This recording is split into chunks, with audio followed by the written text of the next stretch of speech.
Hey everyone, this is Parthi from Letterdrop. On this podcast, we learn practical tips from B2B growth and marketing practitioners that you can start applying today. Go to market is changing with AI, especially in this unforgiving capital environment. And the playbooks from the past aren't going to work quite as well anymore. We believe the future of revenue is inbound, and we're here to help you navigate this new go to market motion. Today on the show, we have Jason Cardillo. He was previously VP of marketing at a company called Amplify. I met him through the Pavilion Network, and he's been a great person to talk to in terms of feedback for our own messaging and marketing strategy. And I thought he would be a great guest to have on the show. So, with that, Jason, would love for you to introduce yourself to our audience. Awesome. Thank you, Parthi, for having me and really appreciate all the conversations we have. Yeah, I think you said it. From a GTM perspective, right, this is something I've been involved with in primarily the B2B side, but a little B2C here for like 20 some odd years and seen a lot of changes. And my depth is really around digital experience and all the different aspects of digital experience, from design to development and performance on the web, to thinking about content and performance, and even connecting to offline experiences. Amazing. Well, I'm so happy to have you here today. We first met at Pavilion Demo Day. I actually presented a little bit about Letterdrop over there, and then we connected afterwards. So you clearly care about staying on top of the latest trends, both in terms of technology, go-to-market motions, processes. Tell me a little bit more about why and how you stay on top of this. Yeah, um, staying on top of tech is important. I do want to clarify, I don't think it's the most important. And we've been having a lot of discussions within the Pavilion community recently about this, and people might, I think, rely too much on tech. So I really like getting to process optimization with my teams, and that's the most important. And those are, I think, often the most interesting conversations that I've had. I've been really fortunate to work with some super smart, really focused marketers, so we tend to get to process optimization pretty quick. And then I find out where the team gets blocked because they don't have a particular tool, or they're not able to do a thing that they're trying to do, or we can see some inefficiencies in the process. And that's when I tend to go out and look for a specific bit of technology. Demo day was a great chance to see a whole bunch of different technology in a short amount of time that could address different aspects of that. But just being aware of what's out there, I think, especially as a leader, is really important. So you have good answers to point people towards as your team comes to you with questions. Got it. Let's actually dig deeper Mhm. there. So you mentioned identifying process inefficiencies. Typically, on the teams that you've led, how do you go about identifying when things aren't quite where they need to be? Do you wait till they hit a certain boiling point? Do you have a regular audit or review? How does that work? I would say there's different levels. Your first level is the team is screaming at you because there's too much to do and not enough bodies to get it done. And that part is super easy, right? You just need to be clear about what you're trying to achieve and what you think is going to be most effective at getting there. But that sort of the direction that you need to go there is also driven by that next level. If you have a goal that you're trying to achieve and that's clear across the marketing department, across the entire GTM motion, you can start to work backwards from there to how different teams and different roles within the teams contribute to those specific goals. So you should have, and whether you're an organization that does MBOs or some other form of goal setting and monitoring, but there should be leading indicators all along the way about what people are working on, how they're contributing to the overall goals, and some sort of process along the way, or some sort of way of measuring the process as you go to understand if that person or that team is headed in the right direction. So having those intermediate metrics is super important for diagnosing specific issues along the way. And then I think the third level is, once the process is a little bit more dialed in, is coming back to figure out the most efficient things that you could work on along the way. And that's where having and giving people insight beyond their individual goals all the way to the team and business goals, and how what they're doing affects that, way down the thread. So, for example, on the content side, understanding kinds of content that tend to drive both pipeline and then closed won revenue, because getting a lot of clicks is not the goal. Getting cash in the bank is the goal, right? So, Absolutely. And great segue into what I wanted to talk about next. In our last conversation, we talked a little bit about the challenges between drawing a straight line from content to revenue. Why was that a problem, or why has that been a problem historically? And why do you think it's important to attempt to address that? I would say the biggest issue has always been a data issue and systems, right? So if you think about where organizations measure revenue, it's most likely going to be Salesforce, or HubSpot. And those are not tools that are meant to tell you what kind of content or which headline or any of those other things, right, that content authors or designers or experienced designers are working on can actually affect revenue. So those folks tend to only have tools that let them look at really short-term time frames. Did this headline generate more click-throughs, or did that headline generate more click-throughs? Which is fine as a leading indicator, but you know as well as I do, you can generate 1,000 click-throughs, but if 900 of them are never going to buy your product, it doesn't matter, right? And the other one that generates 10 click-throughs but 5 potential customers is going to be much more valuable.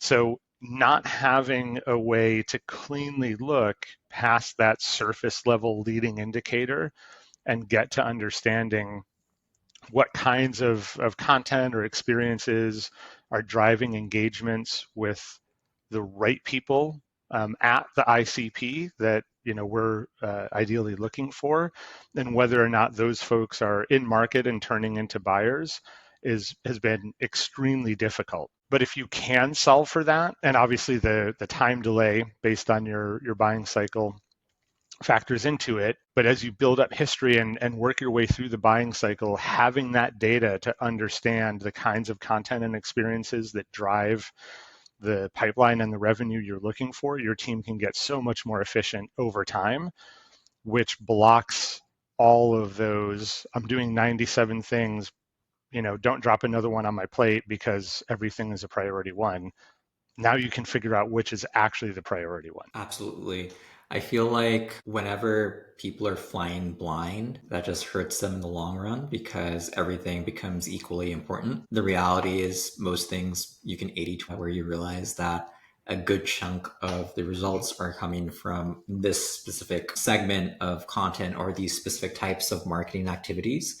And to your point, people are always happy to say like, "Hey, marketing works." We just don't know what percentage of it is actually the one that's doing the work. So we're doing kind of everything at any point in time. In terms of thinking about focus around content, and you're talking about digital experiences, how do you feel like companies should balance content, organic content, with sort of like paid content, or like expanding the reach of their existing content and scaling that with paid? Those are a couple different questions there, I think. So from expanding the reach, I think reach is actually more important than content creation itself. And I've certainly been guilty of this in my past. So, I don't feel bad about saying this at all because anyone can get sucked into it. But people get sucked into creating a lot of content and completely forgetting about distribution. And if you don't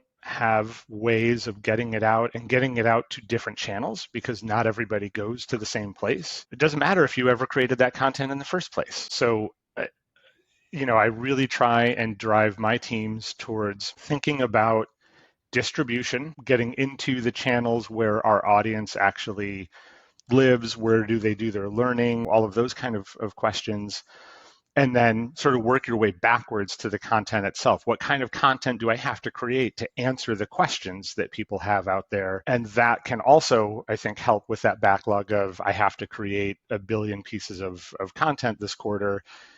You don't. maybe you just have to create three or four really insightful pieces of content, but find different ways of cutting it up for different kinds of consumption. So that I think is the way I think about it. And that kind of leads into that mix between organic and paid. You have to understand where your audience is. And I think a lot of people lately, Chris Walker from Refine Labs, and he's moved on now to his next venture, but he's talked a lot about how people just dump money in the hopes that they are going to get somebody who's in market and is going to come down. And the sort of flip to that is, Rand Fishkin has talked about the attribution conundrum there, where if you go after a certain type of paid or certainly around paid search and lower funnel terms, you're getting people who are going to find you anyway, right? So you're spending money to get people who are already looking for you, and that doesn't make sense. So, I like to think about getting into the channels where the people are, making sure you're answering the questions that they're answering, starting with organic and seeing what works, and then using paid to, especially if you're an earlier stage company and you don't have the name recognition yet, or a message isn't getting into a channel because you haven't previously been active in the channel, whatever the case may be. That's where paid, I think, can really supplement and push you over that sort of hump, that barrier to get to the next level. Yeah, and that can be super effective, but you don't want to lead with paid, in my mind. Got it. And you just said something very interesting. You mentioned Rand Fishkin, you mentioned Chris Walker right now. It seems like you go to certain types of people or you follow certain types of people for information. And it's less so their company or their product, like Refine Labs or SparkToro, but more so like the people behind them. How do you think about the role of people in marketing, especially folks who want to be kind of like figureheads? That might be the founder. It might be someone else. Like at Refine Labs, Chris Walker was certainly not one of the founders, but he is Refine Labs in a way. How do you Right. think about that in terms of effective marketing? I think a good personality can be more effective sometimes than a good brand in getting the message out there. And I think it plays into the fact that even in B2B, people end up buying from people. So, the reason that I looked at SparkToro when it first launched was I've been learning from Rand since Whiteboard Fridays, forever ago. And I know that he's a no BS guy. He is going to be honest to a fault, even, if it is detrimental to him. And you get what's on the tin with him. And I really appreciate that. And same thing with Chris. He's extremely opinionated, and people react to that. That same exact content coming out in a LinkedIn post or a blog post that was just tagged Refine Labs content team would never resonate in the same way. So, from a brand perspective, it is can sometimes be a fast forward button to get to the market if you have an engaging personality who is not afraid to share opinions, has the thick skin, because if you're sharing an interesting opinion, there's going to be a lot of people who disagree with you, and that can really be a fast forward button. The flip side and danger of that, though, is those people can walk out the door. So you need to have some sort of succession plan or building up of your team to continue that, even if Chris or Rand or whoever it is, right, they go on to their next adventure. Absolutely.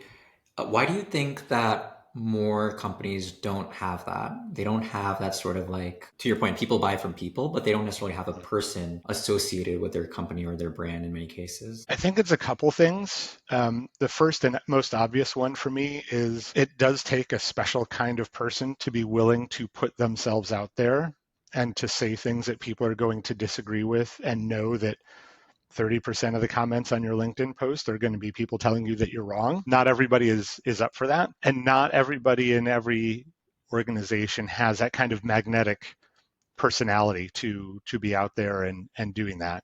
There's a reason you get asymmetric returns with really engaging and gregarious people. The other part is I think there are still a lot of marketers who are my age or even older who came up at a time when the corporate brand was the most important thing.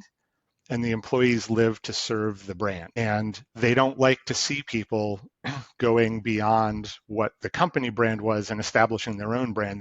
They see that as a threat. And I don't think it's like that anymore. That probably was true at a certain point of time, but it's not anymore. And people need to engage with people more directly whenever they can. Amazing. Let's switch gears a little bit. I saw one of your LinkedIn posts recently where you talked about going back to marketing basics with SEO, having people just like think about fundamentally what do your customers care about, having them do the hard work, listening to sales calls, understanding the questions customers are asking, and just figuring out, okay, how do I answer those questions first? The prevailing narrative or the way a lot of companies try to approach SEO and marketing is like they go to a keyword research tool, they copy their competition, and in many ways, they're almost forgetting what makes them unique and their own customers Mm-hmm. and what they're asking about. What is your experience with that? And tell me a little bit more about why you put that post out. This is another situation where I put that post out almost to acknowledge mistakes that I've made as much as call anyone else out. You can absolutely go down the path of looking at keyword volume or optimizations on a technical standpoint, or whatever it is, right? There's so many different ways that you can SEO optimize. Or, now people are trying to figure out how to game AI and make sure that they appear in the search generative experience. Um, and those are rabbit holes that you can go down. But like you said, there's always a Pareto principle around this. And if you do that, you're going to spend 80% of your time working on little tiny details that are at most going to have a small boost. And then, oh, Google just did another core update, and that factor doesn't weigh as much anymore, and now you're 10%, 15% off in your traffic. But it's really tempting to go after, right? Because if you do some of those things right, you can see a quick boost in your traffic. And I think a lot of people are looking at that short term. Thinking about the customers' questions, what they're trying to solve for, is a longer term process. You have to spend more time engaging with your customers and actually listening to them and asking good questions so that you get the right kind of information that's going to inspire the content. That content tends to take a little bit longer to create because it's not a clickbaity kind of post that can be whipped up in AI in 10 seconds, but it has a longer tail. As you well know, your customers' questions with real quality content, that's the kind of thing that will outlive any change to Google's algorithm or Bing, and most likely that we're going to see out of search as well. So they will have it's longer to get to, but it will have a much longer and better impact. Absolutely. I feel like you can't go wrong by actually answering the questions your customers need to be answered. And then you can use that in whatever channel, whether that be Yeah, Google and SEO, whether that be on LinkedIn, whether that be via email. You can repurpose and reuse that because you know it's relevant to your customer. You didn't create it because of a search engine. You created it because you knew like your customers would find this valuable. And that's the kind of content that's also going to weather any sort of disruption in the way people consume stuff or search for stuff. So if the future of search looks very different with AI, it doesn't mean like your content's gone to waste. You're still answering that question. You're still feeding into perhaps AI systems which are going to reference you and pull information from the content you've created. And so I think that's incredibly important for people to just be customer centric and buyer centric in all the marketing that they do. absolutely. Yeah. Speaking of AI, I'm curious as to like you've been doing marketing for 20 years. In the past year or two, what do you see has changed or is in the process of changing when it comes to marketing with a lot of the changes that we've seen with generative AI? And what are you excited about next? I'm not sure what's actually changed. I think it's an interesting viewpoint, but I see a lot of experimentation, which I think is good. And I see a lot of potential here. I keep coming back, however, to thinking about the old adage that people massively overestimate a technology's impact in the short term and underestimate it in the long term. And just like when computers came into marketing and business overall. I think AI is a tool like that that's coming in. And I don't think we've even thought about the real long-term potential impacts, especially on the business side, to doing to working in an AI environment, like the computing environment. In the short term, I think it's really interesting to see people experimenting with generating ideas for content from AI and then doing the writing after the fact, coming up with their own ideas and having AI help them edit for clarity or length or chopping and changing it for different content formats. I think the proliferation of AI into analytics and helping people understand a lot better what is actually working and what those potential impacts are going to be. So the forecasting side of analytics, I think those things are all going to change in ways that we haven't really thought of yet. But I look at it again as a tool, much like the computer, that helped us get more efficient. And I think once we go through this experimental phase early on, I think we're going to settle down into another tool that's going to make us at least that order of magnitude more efficient, just like computers did when they rolled in. Yeah, I agree. I think in many ways things are not going to change. Uh, to your point earlier, people buy from people. And at the end of the day, that is what marketing is. Marketing is one to many sales. And let's think about like what we're doing right now, right? We're sitting down, we're having a conversation, we're talking about marketing topics like person to person, that hopefully other people find helpful. And the reason why people are listening to us or want to even be here is because you have lived experiences that are worth sharing and that people want to learn from so that they can do better at their job, so that they can be noticed at work, so that they can be promoted, so that they can not be fired. All these kinds of things, their hopes and dreams are in there. And I don't think AI, when it comes to like content and marketing, is going to replace this. But where it is going to come in place is like what we're going to do after this, right? So we're going to take this recording. It's probably going to be snipped up, and AI is going to help us identify like cool clips and moments from here that are worth paying attention to. I'm going to drop this in, and then AI is going to, I'm going to use Letterdrop for a lot of this, but it's going to listen to that clip. It's going to help me formulate a LinkedIn post that sounds like me, because we've already done the thinking and the conversation. It just has to pull that out for us. It knows what I sound like. It puts it together. So now we have redistribution. We can do that for email. We can do that, turn this into a blog post.